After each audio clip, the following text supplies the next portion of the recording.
Uma hat nulo retang estragos no emana em tolo lá com vida, causa os desastres naturais, deve acontecer durante a semana cotuk fulane. Lihusi conferência imprensa segunda-feira semana né, Proteção Civil atualiza a informação quando desastres naturais, deve acontecer no município Alu, composto do município Eleu, município Inaru, Baucau, Bobanaru, Covalima, Lauteng, Manufahi, Liquiçá, Vique, que inclui região especial Ecusiambe no Raioa. E a salão conferência APC Caicoli dele.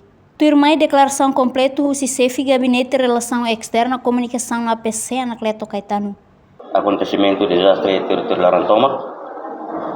Ahu si dia 8 to in Lawrence durante a semana ida.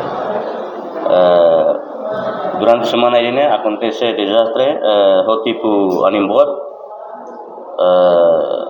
inundação mos, raihalai, aihan uma,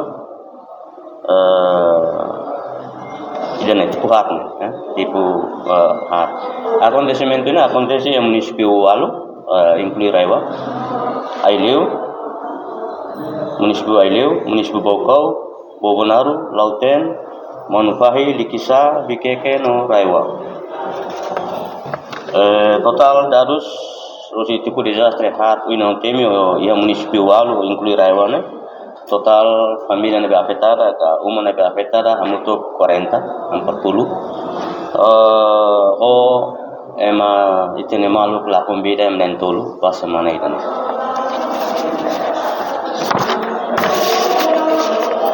Tipo desastre ne memang barak liu, ne ia kona do animbot, ne ana agora do animbot, ia acontece ia município Lubukida, Aileu, Baucau, Bobanaru, Dili, Lauten, Liquiçá, Manufahi, no Raiwa, no Viqueque, itu kita ne acontece tipo desastre ne memang kari geográfico acontecimento ba tipo desastre ne gira ne, bot liu ne ia animbot. Ia o município Irak né, olha bem tu botira, kata acontecimento sira né, mas vemos acontece né, antes de dia 8 de Agosto né, acontece dia ano, e balu mas acontece pulon diuba, mas ya semana ini kami akan kali informação usi autoridade município sira, autoridade person civil yang município sira, e hoje kami posai kalau bem tu botira. Ia município Aileu, ia posto remissio suco assumano, aldeia Lorolissa, ia dia 6 de agosto de 2023, né, acontece a Nimbot, sob o comandante Umaida, ia suco Fada Bloco, aldeia Liquiçá, ia dia 28 de julho de 2023, né, acontece a Nimbot, no sob o comandante Umaida.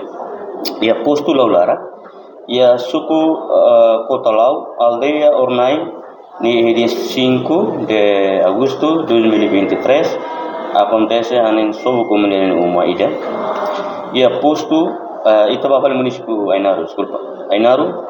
Além de nem, CICEF Gabinete nemos, husuba comunidade sira nebe hela ia forlolon, nova sira nebe halo viajando, tem que matar moris ne online. Também desastre bela acontece a qualquer tempo no Fatim. Reportagem Epifânia de Carvalho, Televisão Timor-Poste. Janela informação ba emahoto. Atu tem informação atual dia kliu kita halua. Hane botão subscribe, like, halo comentário no faixa do media social hoto.